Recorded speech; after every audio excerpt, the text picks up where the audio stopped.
Good afternoon, everyone, and welcome to another live session with GETI, or Global Education and Training Institute. It's Christmas time, and we all are so excited. And today, to add on to this, we have with us a special guest, Mrs. Gayathri, principal at the Polaris International School.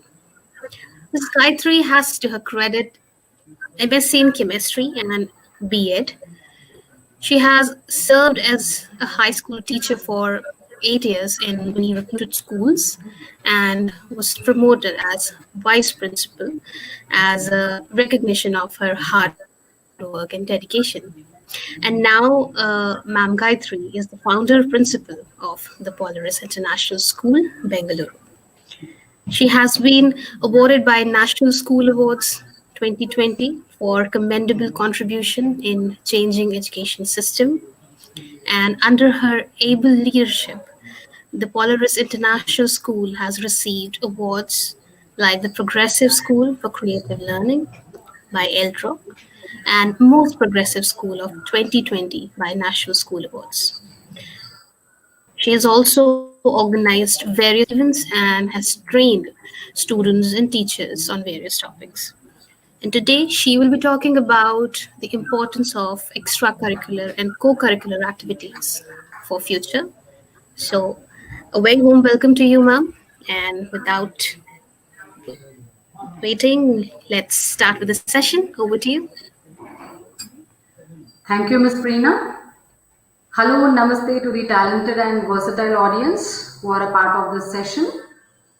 Firstly, I am delighted and would like to thank Ms. Sunita Gandhi, founder of GETI, for providing me an opportunity to be a part of this session.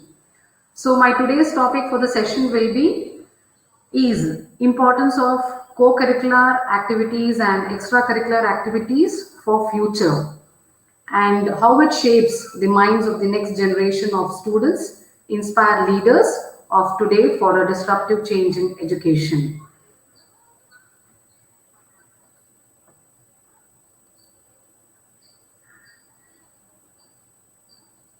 Let me start my session. Here I have my PPT.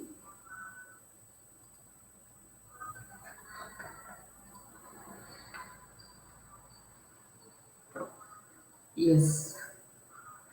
Dear viewers, in today's topic, I am going to cover what is education, what is holistic development, what are co-curricular activities and extracurricular activities, and the importance of these two, selection criteria. It can be for colleges as well as jobs. And also we are going to cover skills we need to succeed at work, role of a teacher, and then parents' role. According to Sir Albert Einstein, education is not the learning of facts, but the training of the mind to think. Learning facts and dates by heart is not education. By doing so, it will ignore the originality and creativity, which will lead to the progress and the development. There is no wonder that most of the students will manage to pass their exams by learning them through by heart and by repeating it in the exams. This is the parrot learning or learning without understanding that helps the child to get a diploma, but he will fail to enrich the mind or inculcate ideas. As far as India is concerned, we are proud of the fact that India has youth on her side while the world is aging. By the end of this decade, the average age of the Indian population will be 29. As a result of India's demographic dividend, by 2040, India will account for a quarter of the globe's incremental increase in working population. Our workforce, that is between the age group of 15 and 64, it comprises of 430 million people, and in the next 20 years, India will add another 480 million people to its existing force.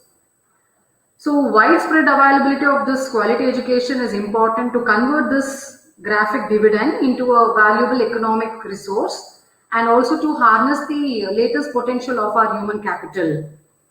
Education is not only in terms of skill development, but very importantly, it is the development of strong value systems.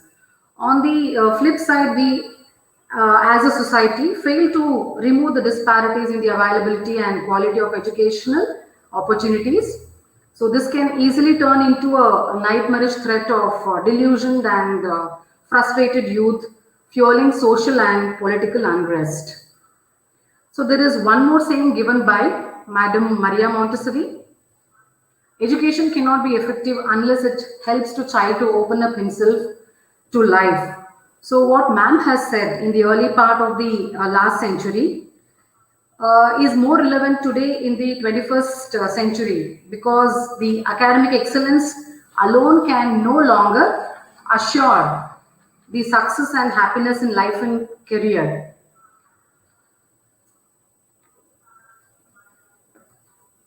Yes, as you're all aware, today's children are the future of tomorrow.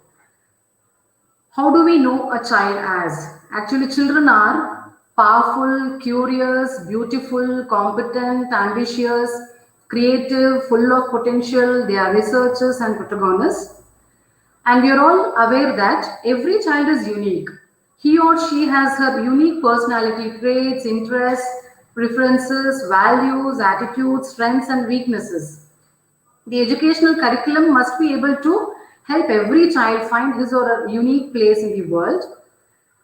In order to achieve all these, we have to ensure that there will be holistic development of a child.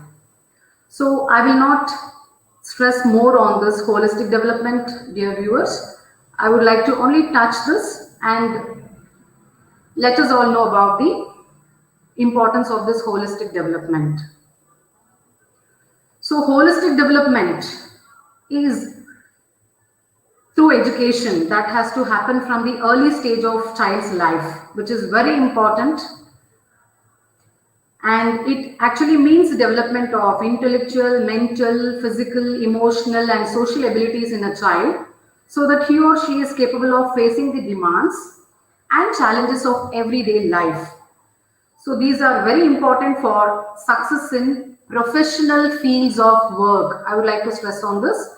It is very important for the success in professional fields of work. So a core component of this holistic education is actually the extracurricular and co-curricular activities, which shapes the development of students. They are instrumental in honing the talents and developing social skills, critical thinking, and also teamwork. With this, I would like to take up the co-curricular and extracurricular activities importance. We are all aware of this saying, all work and no play does not just make Jill and Jack dull. It kills the potential of discovery, mastery, and openness to change and flexibility, and it hinders the innovation and invention. So it's not only through work and the play that will actually make Jack and Jill dull. So it will actually kill the potential of discovery, the child's discovery, or it can be anyone for that matter. Mastery and openness to change and flexibility, and also it hinders his or her innovation and invention. I hope we all have experienced this during this pandemic. So there were pluses and minuses in all our lives because of this pandemic. This is really very much applicable. Like we were working at home, we didn't have any sort of entertainment. We were not allowed to step out for a few months, where we all were under lockdown.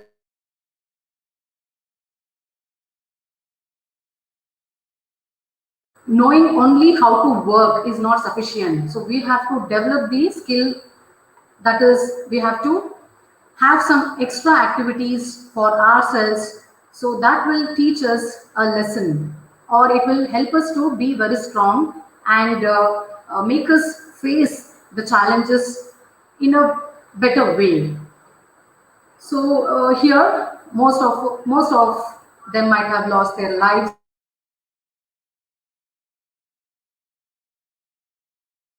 lost their jobs. So if they would have had some extracurricular activities as an additional support for their career, definitely that would have helped them to shine or grow. So let us know the meaning of co-curricular and extracurricular activities. The term co-curricular activities are the activities. Before that, I would like to differentiate between extracurricular and co-curricular activities. These two terms are often confused and used interchangeably. But when we understand these terms correctly, it is very important, and especially when it comes to filling in applications for further education in higher institutions, it can be in India and abroad, as they may ask you to specify these separately. Nowadays, they are looking for such activities. So let's take a closer look at the correct meanings. Co-curricular activities are defined as the activities that will enable to supplement and complement the curricular or main syllabi activities. So these actually refer to the activities, programs and learning experiences that complement in some way what students are learning in school. That is, the experiences that are connected to mirror the academic curriculum. So here you can see that it is a part of their curriculum where some might be graded and some might not be graded. It is based on the activities that are designed by the school or the teacher. So these actually will develop the student's personality, and it is now a very important part and parcel of all our educational institutions. So there are different co-curricular activities. I don't want to elaborate on this topic. So they are literacy activities, physical development activities, aesthetic cultural activities, civic and development activities, social welfare activities, leisure time activities, and excursion activities. So all these will facilitate the development of various domains of mind and personality, like intellectual development, emotional development, social development, moral development, and aesthetic development. To a greater extent, theoretical knowledge is strengthened when a relevant co-curricular activity is organized related to the content taught in the classroom. The intellectual aspects of personality are solely accomplished by the classroom, while aesthetic development, character building, spiritual growth, physical growth, moral values, creativity, etc., are supported by the co-curricular activities. They actually add value to the existing academic curriculum. So the importance is here like this. It enhances overall personality. As I had mentioned, it strengthens the self-confidence, it will develop the specialized skills, and also it will improve the academic performance of a child, and it will give greater opportunities. It will expose the children to new activities, and also it will build sense of responsibilities. It is also responsible to enhance their physical and mental health. It also enhances their physical and mental health. So these are the importance of co-curricular activities. So the next one what we have is extracurricular activities. As the name suggests, extra or additional activities which will take place actually outside the curriculum, and they are sometimes they are in addition to the academic curriculum too, but they are extra as they fall outside the realm of the normal curriculum of the school, or it can be any university, and normally it will happen outside the classroom. Now the question is, why do we need these extracurricular activities? The key purpose of this activity is to provide exposure to various activities and experiences from an early age. So this gives the children an opportunity to try an activity that introduce them, and if it really works and they think they are passionate about it, they may go further and pursue it to get in depth training on the same. So the extracurricular activities are categorized based on their interests. That is under art, you have so many clubs as listed here, and under music, it can be band, chorus, school musicals. Then under athletics and fitness, there is school sports, yoga club, etc. Food and cooking, maybe it can be food blog, cooking lessons, gardening. Then math and science, we have math club, robotics club, etc. Reading, book club, and we have under writing, poetry club, and then they can also start their own blogs. Many more to list. So this is actually the skills that are required for 21st century. That is 5 new age skills. What are they? They are the internships, art and design, entrepreneurship, club, robotics, community service. These are the 5 important ones where we have to consider in this 21st century actually. So, as we are all aware, extracurricular activities are the great examples for learning by doing. So, these are the activities which are experiential, hands-on, action-oriented, and based on experience.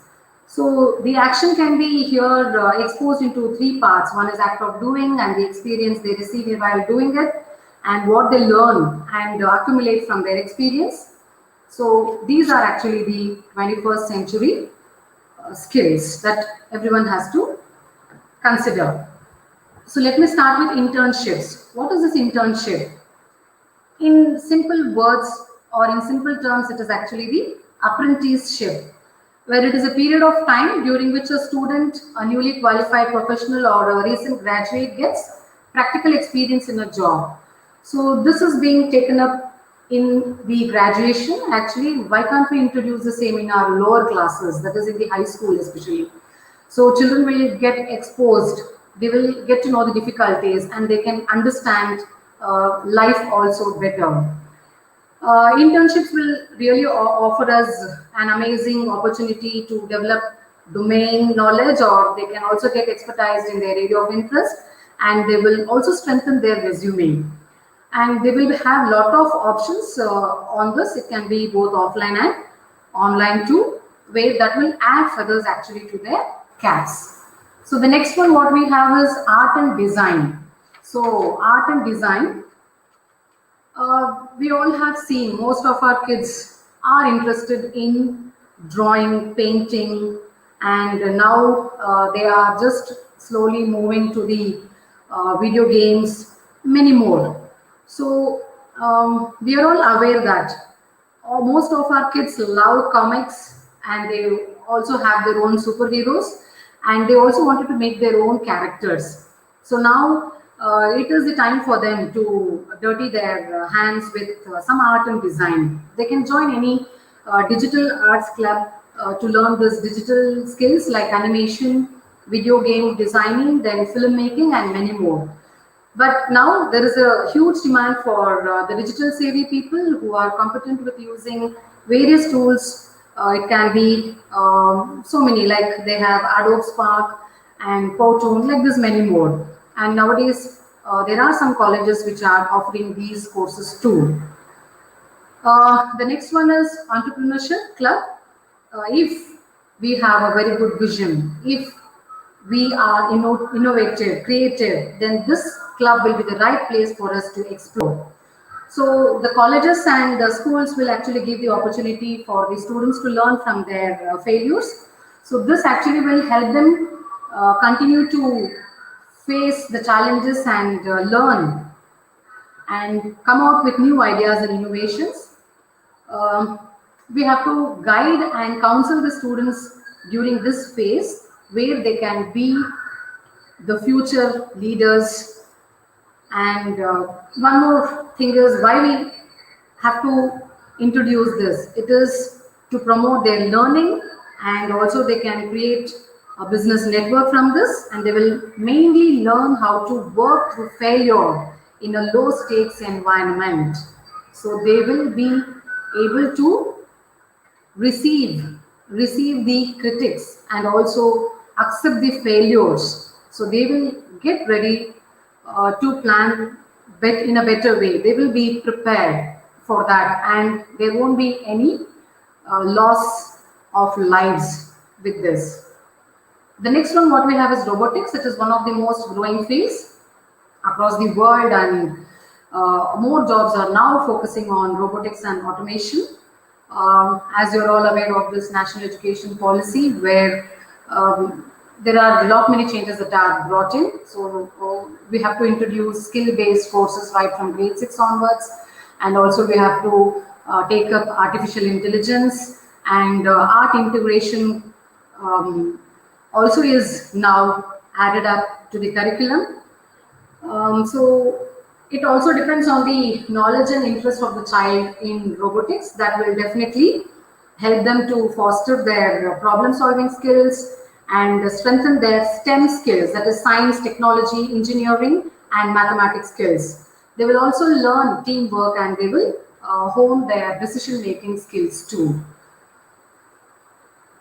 The importance of these extracurricular activities, as I listed out many of the activities here, let me brief it in this way. That is, art will help them to improve their motor skills, it will develop their problem solving skills, encourage self-expression, that encourages creativity, and also it will encourage them to accept others however they are. We should not expect others to change. It's better we change. Coordination, it will encourage concentration, it will develop patience, it will improve the self-confidence, it will also help in relaxation of mind and body. When it comes to drama, so it will improve language skills, then it will teach empathy, then it will help to develop a moral sense, it will also improve the long-term memory, it will develop public speaking abilities.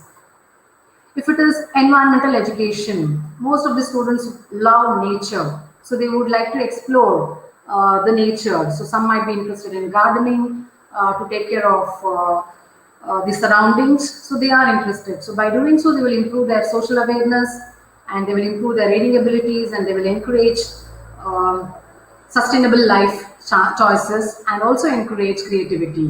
When it comes to sports, I hope everyone enjoy these sports, and most of them love to take up sports also as their profession. So when they choose sports as one of the extracurricular activity, it will actually teach them coordination, it will improve their overall health, and it will improve their reflexes, and it will help them to build strength in them. They will be more physically fit, and also it will teach teamwork, how to be united throughout, how to bring all the team members under one framework. So they will actually the team will be mainly formed because of the leader. So the leadership quality also will mainly be built within the people who are very good at sports. The other 12 essential skills and values that you can develop, they are categorized into 3 groups, that is abilities, skills, then values. So these are the ones which are categorized. So when we take up the abilities, it is logical and analytical thinking, critical thinking and creative thinking. So when it comes to logical and analytical thinking, it will help them to analyze the reasons behind the events and situations. So it will improve their cognitive skills too. And under critical thinking, they will examine the concepts, ideas, problems and issues. And creative thinking will make them find new ways to solve the problems. It will help them to visualize and also think new ideas. Problem solving skills, when it comes under skills, so they will be able to solve the problems with utilizing various concepts or solutions, etc. And they will take initiatives and responsibilities under leadership. They will also influence others in working for a good purpose. They will set goals, and they will motivate others to work towards their goals. And when it comes to social skills, it is actually collaboration, teamwork. They will build good relationship with others. Emotional, understand their strengths and weaknesses, and also control their emotions and empathy for others. When it comes to communication, they will be free to express their views, and they will improve their expression skills, and they will also try to listen others, and they will also speak better. When it comes to values, so they will be able to cover up the life skills here, that is social, ethical, and recreational. Social is they will know how to respect others, and if there are any differences among individuals, how to tackle it, and also they will get to know about the values and culture here. So they will also try to maintain ethics in public life, and also would learn good moral values through these ethical skills. And recreational, so it understands the importance of leisure and recreation, participating in leisure and recreational activities. So dear parents, if you are a part of the session, please allow your child to play. So allow them to do whatever they would like to. So that will actually give them relaxation. They will be able to focus, and they will also learn from others when they are when they are in the peer group. So they will be able to mingle with each other and get to know others, and moreover they will be actually recreate, that is they get rejuvenated from this particular value. So the next one would be the selection criteria. So what is the selection criteria? Selection criteria is the selection process that actually will be considered in an university or in a college also, or even in the organizations or companies. So what are those? So the companies expect them to be having the knowledge on their roles that are being played by them. So they don't want any deep specialization in one area. They wanted to get fixed to that role with the knowledge. They are going to test the knowledge of theirs, and they are also expecting the people to have very good leadership qualities in them, and they might see the future leaders also here, and they also expect the people to have very high cognitive ability.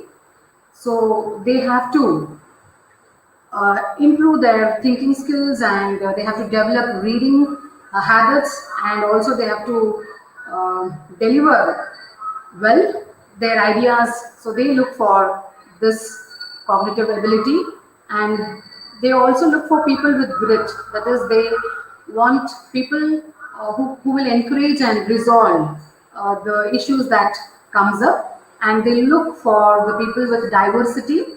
So they should be able to possess their ideas, or they have to have the knowledge on various fields too. And they also expect whether candidates can tackle difficult projects or not. They also check the analytical skills of the candidates, and they will expect people to meet the high standards, and they don't care actually for the grade point averages. This is with respect to the jobs, and they also expect how much candidates have accomplished compared to their peers, and they also expect the people to take ownership of projects. They also like to see humility too in them.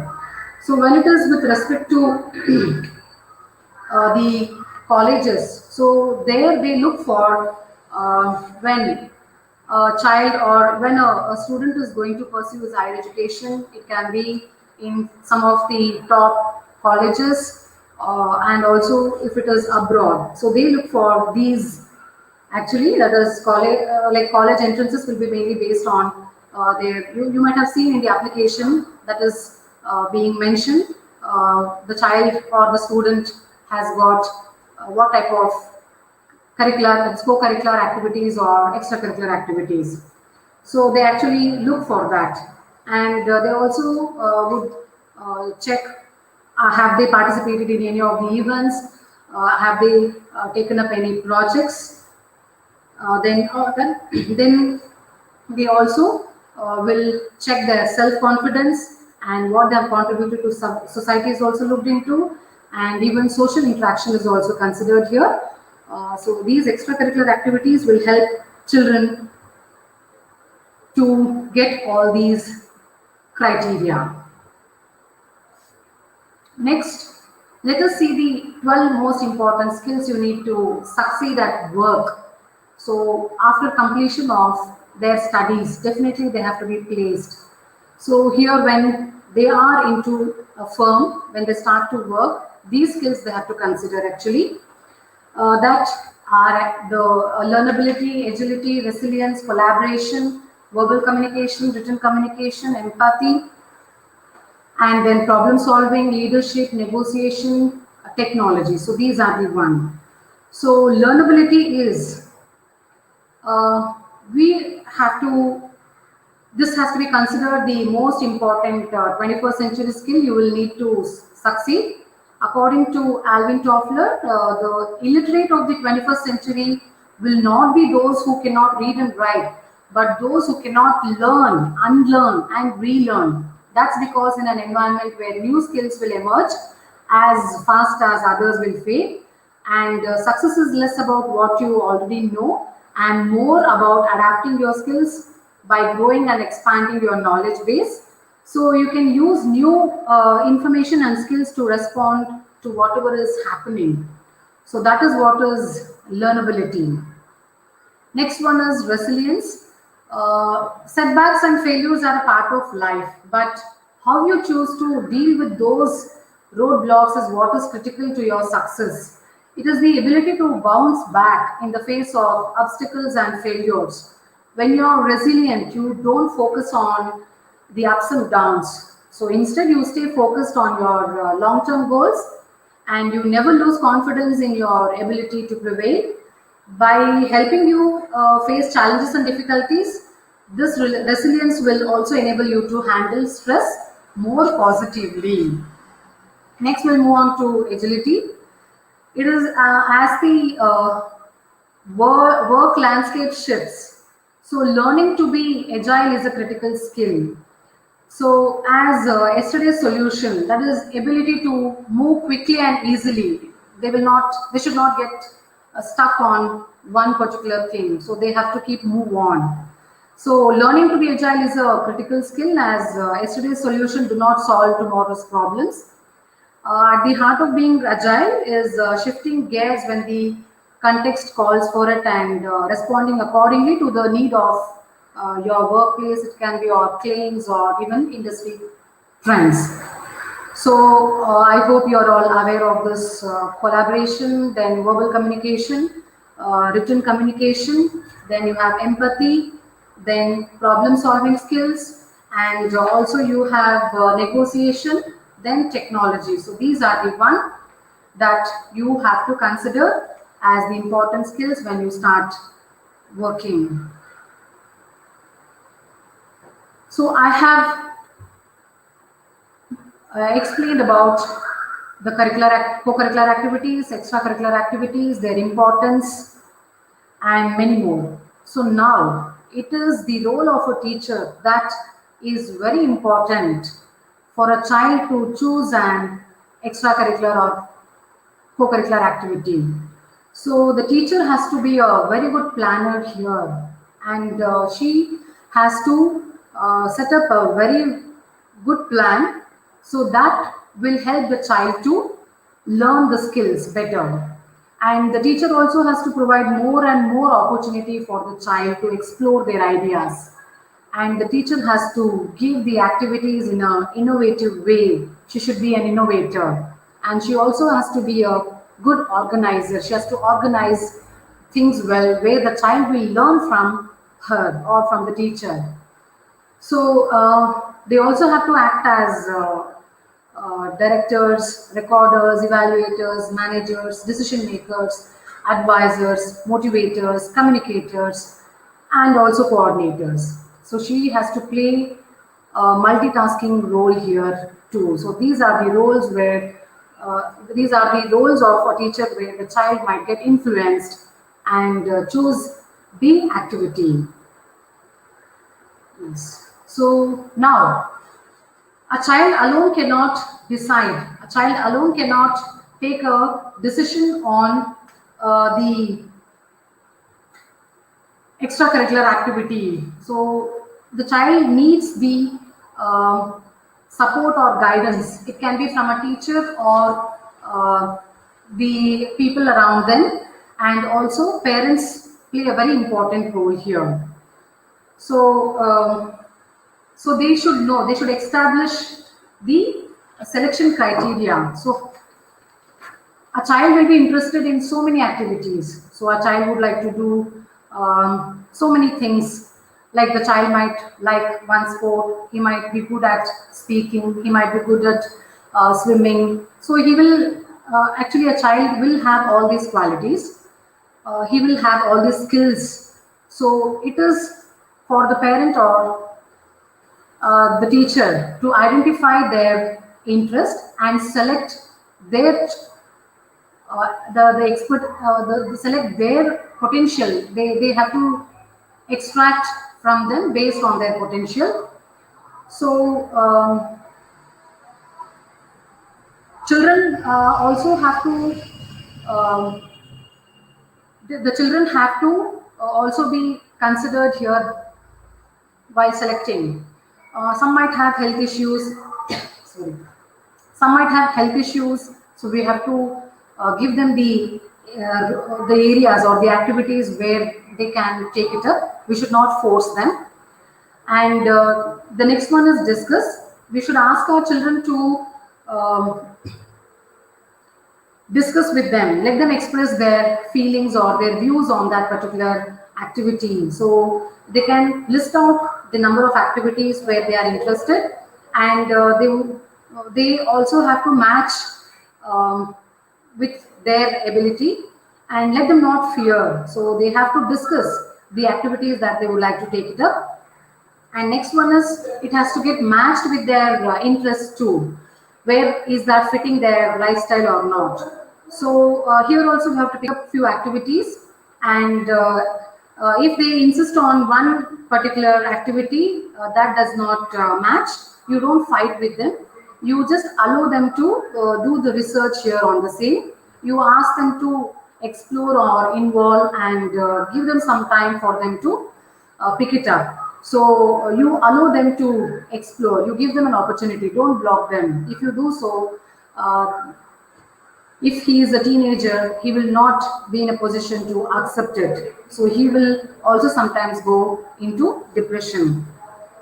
So this is also the trial and error, as I have discussed. So their interests also will keep changing very soon, very fast. They might not stick upon one activity. So you give them some trial period also to uh, experience. And lastly, we have time management. So as you all know, extracurricular activities take up a lot of time. So, and you just encourage them to do it. Don't discourage them. You ask them to schedule their time, ask them to plan well, where they have to match up their academics also, and even their extracurricular activities too. They have to prioritize the skills. If a child is taking up the board exam, then let us not force them to involve during that period. So the child can complete his exams. After that, he will have enough time to complete those activities and shine over there. So I would like to conclude the session by this quote, that is, skills development should be embedded in academic programs rather than an add-on to give students the best chance of shaping their future. So, according to the researchers, I could find time to review some of the literatures given by the psychologists and other researchers. According to them, the students who are good at extracurricular activities, they will excel in academics too. So keeping this in mind, what we can do is, or what I suggest is, let us make this extracurricular activity as a curricular activity, like what we have the scholastic subjects, that is math, science, English, social, etc. Then The child who was not willing, who was not ready to um, take part in the activities will also come up. We will be able to get to know them. So this is how we can shape their future and make them better citizens of our country. With this, I would like to thank once again Madam Preena and Madam Sunita Gandhi, who has given me this platform to share my views and ideas. I'm really delighted to be a part of this session. Over to Thank you, Preena. ma'am. Over to Preena. Yes, that was all about the curricular activities, co curricular and extracurricular activities, and their importance. And I think, ma'am, you covered everything beautifully, the importance, how important these are. But there are certain times, and I think this is the most topic when it comes to students of secondary school who are preparing for the boards, how important these activities are for them, because parents are still not sure, although you covered their role, you covered teachers role, how they have to manage things. But what if we talk about these students who are of 10th and 12th preparing for boards? Parents are mostly concerned about their academics, how often they should indulge in such activities, and how to actually make their parents understand this. Yes, ma'am. I would like to share the experience of my school. So, our school is actually just 2 years old. Here, most of the children like to come to school. The specialty here is we have extracurricular activities in our school too. We have also the co-curricular activities. We have swimming and other activities. So they would love to enjoy all that. So we have allotted certain time for them to take part in all. We also give them various competitions. We don't even leave even a child. So every child is given a chance to take part. So we are able to get to know their idea, their interests, and also check their ideas. And in the areas they are good at, we are also sharing the same with their parents. And we are asking the parents to give them some time. They should plan actually. So they have to allot some time for them. Let them not be always engaged with books, books, books. So nowadays, we parents, I know we are all like we want our students to excel in academics. So we want them to score more. If you ask any parent, what is the score that you are expecting from your child in his board exams? So the parents will actually say more than 90, 95. So they feel if a child who doesn't score more than 90, according to them, they are weak. So that is not actually to be considered. So parents have to understand the child, understand their potential, and they have to also tell them about the importance of these activities. They have to fix certain times. So they have Saturdays and Sundays. And I feel Mhm. schools also should support them. They have to work for 5 days in a week, or they also have to fix some timings for them to involve them. Maybe schools also can have some of the extracurricular activities where it is open for the children on the weekends. So by this, the child will be able to take part and relax, and parent also will give a chance for the child to explore. So parents actually have to allot certain time for them. So this is what I would like to tell. So let every child be given an extracurricular activity. Definitely it will improve, because I have more examples of my students, some of them where they were good at dance, music in their early ages. Now they have taken that only as their profession and they're able to shine. So let them not get stuck only to academics. So they can do even well in extracurricular and they can excel in these two. This is my True. view. Right, absolutely, absolutely right, ma'am. I think their social life is as important as their academic life, so we need to give them opportunities to explore, because outside the standard framework of any educational system or curriculum, there are many endless opportunities for them to learn new skills. The way you explain how these actually help them and prepare them for future, these new skills, how they can start up with a new passion, These are the important elements in any child's development, and we all know these actually start from the school time. So that was a wonderful session, very fruitful session. I hope it reaches to maximum teachers and educators to know how important these activities are. And we are very thankful to you, ma'am, for giving us your precious time and joining us today on this platform under the Disruptive Education Movement initiated by Dr. Sunita Gandhi. A big thanks to her as well. Thank you so much, ma'am, for joining us. And thanks to all the viewers. Thanks to Preena once again, and a big thank you to Getty for giving me this platform. Pleasure is all ours, ma'am. Thanks to you on behalf of our entire team. So take care, everyone. Have a happy Christmas. Merry Christmas. Enjoy the evening. Take care. Goodbye. Goodbye.